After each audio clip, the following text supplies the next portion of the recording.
ओम श्री गणेशाय नमः। राधे कृष्ण फ्रेंड्स, कैसे हैं आप? आशा करती हूँ कि स्वस्थ होंगे।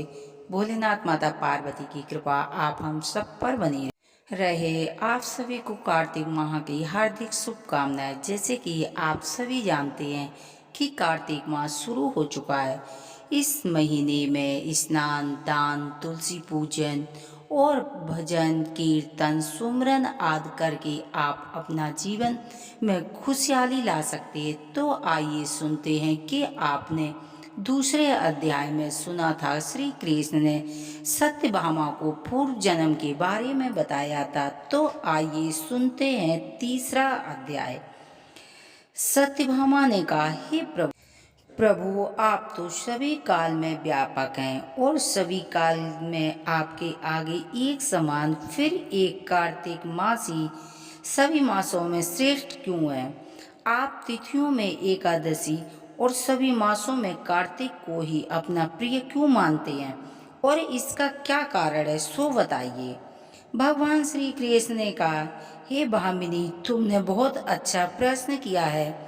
मैं तुम्हें इसका उत्तर देता हूँ, तुम ध्यान पूर्वक सुनिए।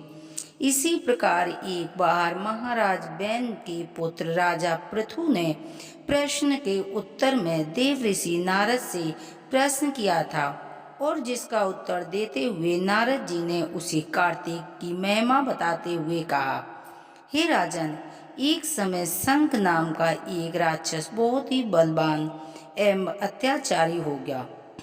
उसके अत्याचारों से तीनों लोकों में त्राई त्राईमान मच गई।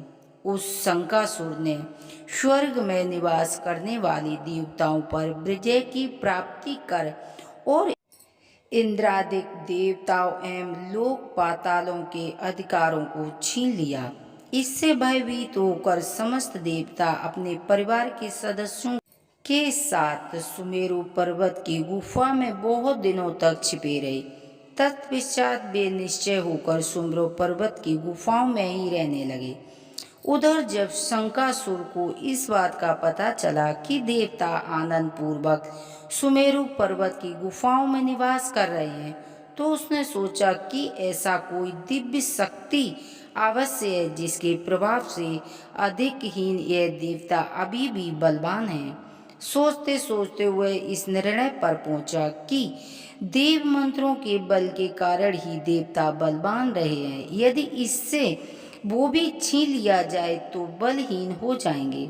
ऐसा विचार कर शंकासुर ब्रह्मा जी के सत्यलोक से शीघ्र ही वेदों को हर लाया। उसके द्वारा ले जाते हुए भय से उनके चुंगल से निकल भागे और जल में समा गए। शंकासुर ने वेद मंत्रों तथा बीज मंत्रों को ढूंढते हुए सागर में प्रवेश किया, परंतु न तो उसे वेद मिले न ही बीज मंत्र मिले। जब शंकासुर सागर से निराश होकर वापस लौट आया तो उसे ब्रह्मा जी की पूजा की सामग्री लेकर सभी देवता के साथ भागते हुए विष्णु की शरण में पहुंचे और भगवान को गहरी निद्रा से जगाने के लिए गाने बजाने लगे। धूप गंध आदि बारंबार उनका पूजन करने लगे। धूप दीप नैवेद्य आदि अर्पित किए जाने लगे, पर भगवान की निद्रा टूटी और वह देवताओं सहित ब्रह्मा जी को अपना पूरा पूजन करते हुए देख बहुत प्रसन्न हुए और कहने लगे कि मैं आप लोगों से इस कीर्तन एवं मंगलाचार से बहुत प्रसन्न हूँ। आप अपना अभिष्ट वरदान मांगिए, मैं अवश्य प्रदान करूँगा। जो मनुष्य आश्विन शुक्ल पक्ष की एकादशी दैत्योनाथ एकादशी तक ब्रह्म मुहूर्त में उठकर मेरी पूजा करेंगे, उन्हें तुम्हारी ही बात मेरे प्रसन्न होने के कारण सुख की प्राप्ति होगी। आप लोग जो पार्थयत आचमन जल आदि सामग्री मेरे लिए लाए हो, वो अनंत गुणों देने वाली है, आपका कल्याण करेगी। शंकासुर द्वारा हारे गए संपूर्ण वेद जल में स्थित हैं। मैं सागर पुत्र शंकासुर का वध करके और उन वेदों को अभी देता हूँ। आज से मंत्र बीज और वेदों सहित मैं प्रतिवर्ष कार्तिक माह में जल में विश्राम किया करूँगा। अब मैं मत्स्य का रूप धारण करके जल में जाता हूँ। तुम सब देवता भी मुनीश्वरों सहित मेरे साथ जल में आओ। इस कार्तिक मास में जो श्रेष्ठ मुनि प्रातःकाल स्नान करते हैं वे सब यज्ञ के अवैध स्नान द्वारा भली भांति नहा लेते हैं।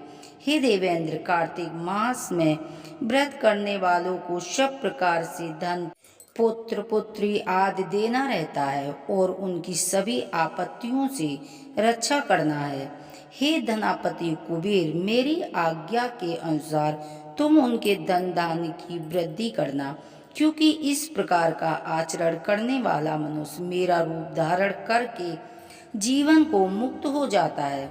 जो मनुष्य जन्म लेकर मृत्युपरायण विधि पूर्वक इस उत्तम व्रत को करता है वह आप लोगों का भी पूजनीय है। कार्तिक शुक्ल पक्ष की एकादशी तिथि को तुम लोगों ने मुझे जगाया है, इसीलिए ये तिथि मेरे लिए अत्यंत प्रतदायिनी है, मानवीय है। हे देवताओं, ये दोनों व्रत नियम पूर्वक करने से मनुष्य मेरा संदेह प्राप्त कर लेते हैं। इन व्रतों को करने से जो फल मिलता है वह अन्य किसी व्रतों से नहीं मिलता। अंत प्रत्येक मनुष्य को सुखी और निरोग रहने के लिए कार्तिक का माध्यम और एकादशी की कथा सुनते हुए उपरोक्त नियमों का पालन करना चाहिए। कार्तिक माह में ब्रह्म मुहूर्त में उठकर स्नान आदि करके निवृत्त होकर स्वच्छ कपड़े पहने तुलसी माता को जल अर्पित करते हुए दीपदान करना चाहिए। तुलसी की परिक्रमा लगानी चाहिए, तुलसी के मंत्रों का जाप करना चाहिए, सूर्यदेव को जल देना चाहिए और विधिवत कथा सुननी चाहिए, जिससे सभी मनोरथ पूरे होके मोक्ष की प्राप्ति होती है। कर्पूरी घोरम करुणावतारम संसादिशारम भुजदेन्द्रियारम सदा वसंतं हृदयारिविन्दे भवं भवानी सहितं नमामि। तुमेव माता च पिता तुमेव बन्धु च सखा तुमेव विद्या शरणं तुमेव शरणं मम देव।